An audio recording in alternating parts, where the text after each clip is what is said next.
Sala cordon ba côté ande ba bandi musala. Ba commentaire musu bozo kawana eza lokuta. Oye si terrain bino moko bomoni masango. Moni misala lingi ezo salama. Champ ya suka o te. O deuxième champ. Le deuxième. Au deuxième champ.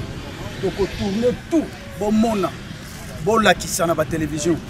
O bazo lo bela bino eza lokuta wana bazali contre Kangalonzo. O kaka biso moko ba ingénieur ya ba congolais bo basali masango.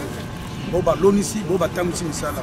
On a kolinga yemoko numéro 1 chef de gouvernement bino ba konti ministre de l'agriculture donc biloko asali toza ko sepela na biso ba chef. Tondima kite mais tondimi e bande to kanisaki ba ko esoué. O ba critiquer ki mabelo ezali ba sud-africain tant ba kendeki ba critiquer mabelo. Mais tant ba continuer biso ya ba ingénieur na biso ya ba tout monde ba ye. Bon moni bino moko na miso na bino bomoni masango tala we kwe na se bo sala effort financement na chef de l'état a kanisa a tala na ye moko to lingi sur terrain ye moko aya komona o balobela kana ba rapport ba maka ezalo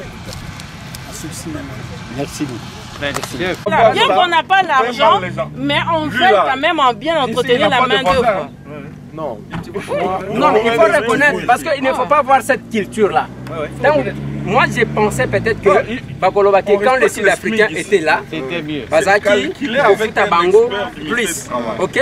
Curieusement, je découvre, parce que ce monsieur-là, il ne met pas la norme libre. Tu vois? Il ne met pas la norme libre. J'ai dit condition à Bino. Parce que qu'est-ce qui s'est passé? Le monsieur m'a dit ceci. Il a été formé par les Sud-Africains. Tangouba Zuye, c'est un chauffeur. Il est polyvalent, il travaille dans la machine ébélée. On lui payait $206 par les Sud-Africains. Na Tunisikoyo, Azofutayo, combien?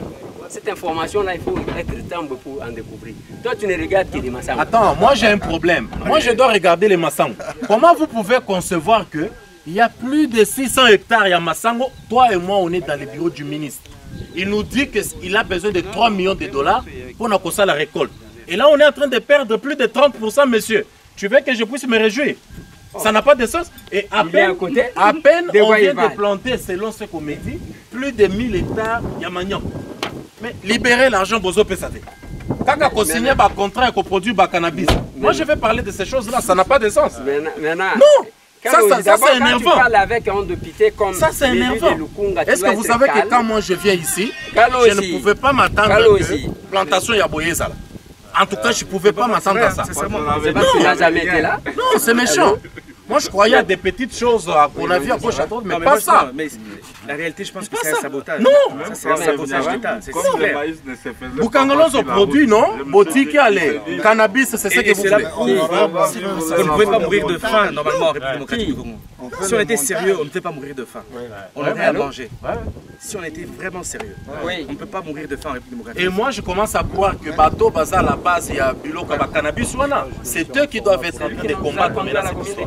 Alors, Basali Makele, Tobo Mayango, ça n'a pas de sens. Plantation, il faut être un démon. Il faut être un démon. Donc, peuple, il y a un élément important. Et c'est tout que tu habites Lukunga, tu dis élu de la Tchango. Quand un élu de Lukunga part, tu dois te taire. Commence d'abord par comprendre tu dois te taire quand moi je parle. Écoutez, d'abord, il y a Malamungana Zuzani. Au moins, il y a les Congolais qui pensent améliorer les conditions de leurs frères congolais. On ne doit pas avoir la culture seulement de croire que le mieux ne peut venir qu'ailleurs, pas de nous-mêmes. D'abord, la volonté. Deuxième élément qui nous a mis, c'est le principal. Oui, je veux qu'on reste là. Attendez, monsieur. Surtout quand tu viens avec un élu de Lukunga, sois calme. Je suis très calme. Et je suis monté d'abord pour que Namon Nengango, Bazoko Kamasangu, et ce qui reste, j'ai constaté ça. On a des éléments avancés. Et toi, quand tu observes de loin sans approcher l'objet d'étude, monsieur, tu es perdu. Non, s'il vous plaît. On ne tourne pas le débat. Quand les chefs parlent, on s'était. Quand les chefs parlent, on s'était. Mon problème n'est pas ce que la moissonneuse est en train de récupérer. Ça, c'est pas mon problème. Mon problème, c'est ce qu'on a déjà perdu à cause de négligence des dirigeants. Mais il doit palper du doigt. Préciser que nous constituons une équipe de 5 députés dénommée Dynamique 5 qui voulons changer la méthode de travail de députés nationaux. Nous voulons être plus à l'écoute de notre peuple et assurer une représentation nationale de proximité. Tout ce qui touche à la vie du Congolais, nous sommes prêts à pouvoir affronter et aller partout où cela exige. Aujourd'hui donc, nous sommes à Bukangalonzo pour nous rendre compte de l'effectivité de cet investissement qui a été fait, consenti sur le dos du peuple congolais. Beaucoup de choses ont été dites et beaucoup d'efforts ont été déployés. Aujourd'hui, nous sommes venus voir, après les Sud-Africains, avec tout ce qui s'était raconté, qu'est-ce que les Congolais sont capables de faire? Est-ce que Bukangalonzo est parti? Bukangalonzo ne pourra jamais plus se relever. Nous avons la preuve aujourd'hui que les Congolais peuvent assumer leurs responsabilités. Ils peuvent aussi contribuer à ce que nous arrivions effectivement à cette autosuffisance alimentaire. Le peuple congolais a besoin de manger, le peuple congolais a besoin de maïs, le peuple congolais a besoin de manioc, le peuple congolais a besoin des parcs agro-industriels qui lui donnent la suffisance ou l'accès à une bonne alimentation. Nous voyons donc qu'il faut encourager cet investissement et nous sommes devant des Congolais de bonne volonté mais qui sont confrontés à des difficultés d'opérationnalité. 1500 hectares ont été cultivés, nous voyons une production qui est en passe aujourd'hui d'être gaspillée si et seulement si le gouvernement de la République ne met pas beaucoup plus de diligence quant à ce. Donc c'est là que nous disons nous allons aussi assumer notre part de responsabilité en tant que représentation du peuple. Nous allons faire pression de toutes les manières possibles sur le gouvernement pour que le peuple congolais qui meurt de faim, ne puisse pas continuer de mourir de faim pendant qu'il y a une production qui est en train de pourrir inutilement. Donc c'est cela le message fort. Je suis ici entouré de mes collègues députés nationaux de la dynamique de 5. Je l'ai dit au départ, nous voulons une législature de proximité à l'écoute du peuple et nous allons continuer sur tous les aspects. Nous n'allons pas verser si bas. Nous n'avons aucune mission, aucun mandat de Matata Pogno. Il a été Premier ministre, il a géré à sa manière. S'il faut faire le procès Matata, ce n'est pas avec nous. Donc ceux qui veulent engager ce procès-là s'y engagent. Nous, nous sommes venus ici. Nous avons appris que Bukangalonzo était en difficulté. Justement, nous voyons que Bukangalonzo est en difficulté. Il y a des machines, des véhicules, des tracteurs abandonnés, cannibalisés. Ce n'est pas acceptable. Les responsabilités pourront être établies. Mais nous avons également appris qu'il y a des Congolais de bonne volonté sous l'impulsion du ministre actuel de l'Agriculture et nous constatons que cette impulsion est en train de donner des résultats. Trêve de positionnement politique, nous voulons faire un travail profitable au peuple congolais. Voilà pourquoi nous disons nous devons nous en occuper. Et nous avions également appris que Bukangalonzo, de dire de certaines méchantes langues, que Bukangalonzo ne pouvait pas produire du maïs, le sol de Bukangalonzo n'était pas approprié. Mais aujourd'hui, nous voyons cette production, ça ne fait que nous rassurer. Ceux qui veulent comploter contre Bukangalonzo, spolier Bukangalonzo, vendre Bukangalonzo à une société canadienne pour produire du cannabis pendant que le peuple congolais a besoin du maïs, du manioc pour se nourrir, en tout cas, ces prédateurs-là, nous trouverons sur leur chemin et nous allons attirer l'attention du chef de l'État que pareille attitude ne va que décrédibiliser les politiciens congolais vis-à-vis du peuple congolais. Alors, si nous sommes en train de travailler pour l'intérêt du peuple congolais, nous avons à regarder dans la même direction avec ce peuple-là. Sincèrement, je suis choqué. Je suis choqué et triste de voir ce qui se passe ici à Bukangalonzo. Et j'ai même l'impression que c'est un sabotage. Nous avons vu combien le maïs est à terre parce qu'on nous a dit que le gouvernement n'a pas sorti les fonds nécessaires pour permettre bien sûr à l'équipe de Bukangalonzo de moissonner le maïs. Plus de 1500 hectares de maïs quand même. Donc à peu près, si je ne me trompe pas, 60 000 tonnes de maïs. Nous risquons de perdre plus de 30% de ces récoltes.